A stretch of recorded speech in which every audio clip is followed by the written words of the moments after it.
कर्क लगन, कुंडली में तीसरे भाव कन्या राशि में सूर्य, क्या मेहनत से चमकेगा आपका भाग्य।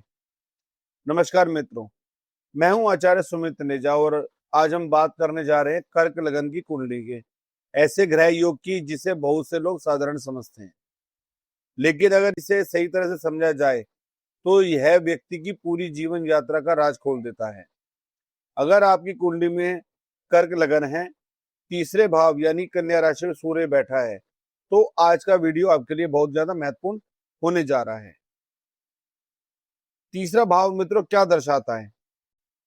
यह बताता है आपकी हिम्मत कितनी है, आप कितनी मेहनत कर सकते हैं, आप कम्युनिकेशन कैसी है, आप social media, YouTube, business, sales या मार्केटिंग में सफल होंगे या नहीं होंगे। छोटे भाई बहनों से संबंध कैसा रहेगा। यानी यह भाव कहता है कि सफलता किस्मत से नहीं बल्कि आपके प्रयासों से बनेगी। अब समझिए सबसे बड़ा राज, कर्क लगन में सूर्य दूसरे भाव के स्वामी होते हैं। दूसरा भाव धन भाव, परिवार, वाणी, प्रतिष्ठा और कुटुंब का होता है। अब सोचिए धन का स्वामी पराक्रम के भाव में बैठ जाए, इसका क्या अर्थ हुआ। आपकी कमाई, आपकी मेहनत, आपकी वाणी और आपके स्किल से होगी। ऐसे लोग नौकरी करें या बिजनेस, धीरे धीरे अपनी अलग पहचान बना लेते हैं। कन्या राशि में सूर्य है। कन्या राशि बुध की राशि होती है, इसलिए यह सूर्य केवल साहसी नहीं बनाता बल्कि समझदारी से निर्णय लेने वाला भी बनाता है। ऐसे लोग हर काम को विश्लेषण करते हैं, योजना बनाते हैं, गलतियों से कुछ सीखते हैं। यही कारण है कि इनकी सफलता धीरे धीरे आती है लेकिन लंबे समय तक टिकी रहती है। इनका व्यक्तित्व, ऐसे व्यक्ति आत्मविश्वासी होते हैं, अपनी बात साफ तरीके से रखते हैं, जिम्मेदारी निभाते हैं। हार मानना इन्हें बिल्कुल भी पसंद नहीं होता है, लेकिन अगर सूर्य अशुभ हो जाए तो व्यक्ति को लग सकता है कि लोग उसकी कद्र बिल्कुल भी नहीं कर रहे। यहीं से अहंकार या निराशा आपके जीवन में जन्म ले जाती है। करियर की बात करें, अब सबसे महत्वपूर्ण सवाल है ऐसे लोगों को कौन से क्षेत्र में जल्दी और आसानी से सफलता मिल जाती है। यदि सूर्य मजबूत स्थिति में हो तो प्रशासन, सरकारी नौकरी, पुलिस, सेना, bank, business, sales, marketing, YouTube, पत्रकारिता, डिजिटल कंटेंट, ज्योतिष, मोटिवेशनल स्पीकिंग, इन क्षेत्रों में अच्छा नाम बना सकते हैं। अगर बुध भी मजबूत हो तो व्यक्ति अपनी वाणी और ज्ञान से पैसा जल्दी कमाता है। क्या यूट्यूब में सफलता मिल सकती है? आज के समय में बहुत बड़ा सवाल है। उत्तर है बिल्कुल मिल सकती है, हाँ मिल सकती है। तीसरा भाव कम्युनिकेशन और मीडिया का भाव भी होता है। यदि बुध और सूर्य मजबूत हो तो व्यक्ति कैमरे के सामने अच्छा बोलता है, धीरे धीरे लोगों का विश्वास जीत लेता है। लेकिन एक बात याद रखिए, यह योग रातों रात वायरल होने का नहीं होता है। यह लोग लगातार मेहनत करने वाले और सफलता प्राप्त करने वाले होते हैं। धन, दूसरे भाव का स्वामी यदि तीसरे भाव में हो, इसलिए धन अपने प्रयासों से ही आएगा। ऐसे लोगों की आय एक से अधिक कंडीशन स्रोत से बन जाती है।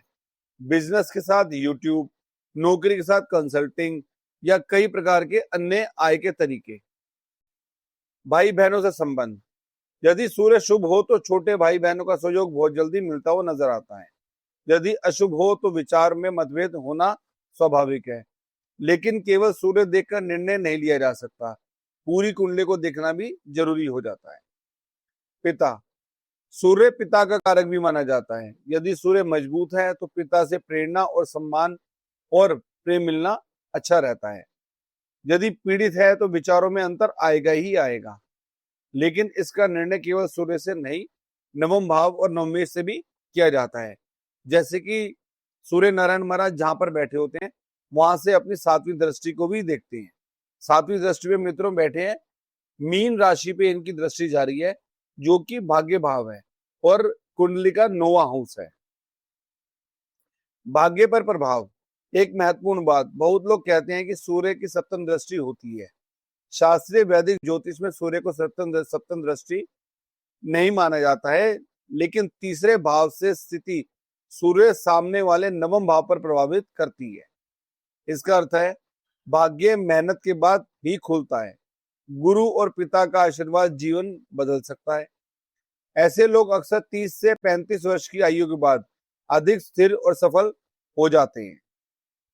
ग्रहों की युति, यदि बुध के साथ हो तो बुध आदित्य योग बना देता है। यदि गुरु की दृष्टि हो तो सम्मान और ज्ञान प्राप्त होता है। यदि मंगल के साथ हो साहस और नेतृत्व की क्षमता बढ़ जाती है। यदि शनि के साथ या शनि की दृष्टि हो तो सफलता में देरी और स्थायी चीजें नहीं बन पाती हैं। यदि राहु के साथ हो तो डिजिटल प्लेटफॉर्म और विदेशी संपर्कों से लाभ भी मिल सकता है, लेकिन जल्दबाजी और अहंकार से बचना भी चाहिए। उपाय के रूप में प्रतिदिन उगते हुए सूरज को जल अर्पण करना अच्छा रहेगा। आदित्य हृदय स्तोत्रम का पाठ करें। रविवार को गुड़ और गेहूं का दान करें। पिता और गुरु का सम्मान करें। अनुशासन और नियमित मेहनत को अपनी सबसे बड़ी ताकत बनाइएगा। अब मित्रों, निष्कर्ष, यदि आपकी कुंडली में कर्क लगन है और सूर्य तीसरे भाव में बैठा है तो यह योग आपको एक संदेश देता है। तुम्हारी किस्मत तुम्हारे हाथों की मेहनत में ही छिपी है। शुरुआत में संघर्ष होता है, लेकिन यदि आप लगातार सीखते रहे, मेहनत करते रहे और सही दिशा में आगे बढ़े तो यही सूर्य आपको सम्मान, पहचान और आर्थिक सफलता दिला सकता है। अगर आपकी कुंडली में यह योग है तो कमेंट में जय सूर्य नारायण जरूर लिखिएगा और बताइए कि क्या आपने अपने जीवन में इस योग के कुछ परिणाम महसूस किए हैं। अगर वीडियो पसंद आया हो तो लाइक करें, शेयर करें और चैनल को सब्सक्राइब करना ना भूलें। मैं हूं आचार्य सुमित तनेजा। फिर मिलेंगे एक नई कुंडली, एक नए ग्रह और योग, एक नई ज्योतिषी चर्चा के साथ। धन्यवाद मित्रों। जय श्री गणेश। आपका दिन अति शुभ रहे।